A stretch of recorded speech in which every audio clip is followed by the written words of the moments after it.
All right, welcome to challenge number 2 of costing. I'm going to put a question up here on the screen, pause the video, budget yourself 2 minutes to answer that question, resume the video, and we're going to walk through the answers. So here comes the question.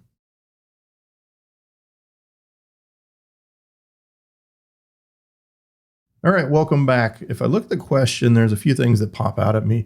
First, it's this mention of occasionally we notice that the performance falls below acceptable levels. And so that tells me it's probably something that is tied to traffic that we can't necessarily predict. And we think it might be something to do with scaling. We're not able to scale fast enough. So let's start with the answers. Start up top. A, we can enable cross-zone load balancing on our ELB. Now, this is a good idea. Cross-zone load balancing makes sure that the requests are equally distributed across all targets, regardless of their AZ.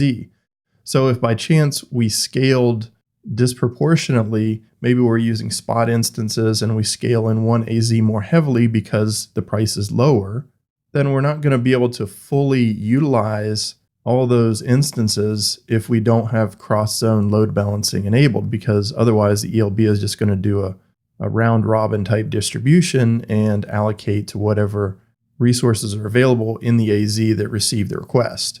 So this is a good thing, I think.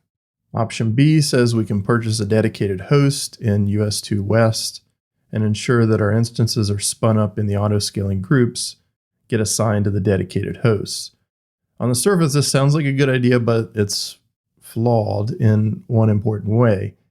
And that's that dedicated hosts can't be used in auto-scaling groups. And if you think about it, this makes sense because dedicated hosts have a finite capacity. And if we're trying to use it in an auto-scaling group, that kind of assumes that we have an infinite capacity.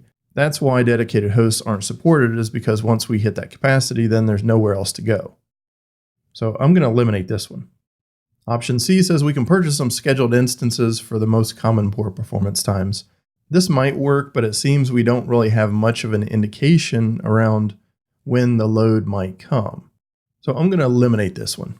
Option D says we can submit a reserved instance modification request to move reserved instances from US East 2 to US West 2. Well, you can't move reserved instances between regions, so this just won't work. So I can eliminate that. Option E says make sure our VPC subnets have sufficient IP addresses.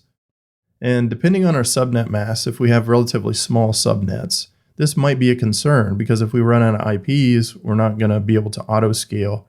So we might want to check that out. Now, option F says we can purchase some reserved instances without selecting a specific availability zone, so the reserved capacity can cover all AZs. Well, this is flawed because if we don't assign that reserved instance to an availability zone, then we don't get that guaranteed availability. So this isn't going to help us at all. So the two answers I like most are A and E.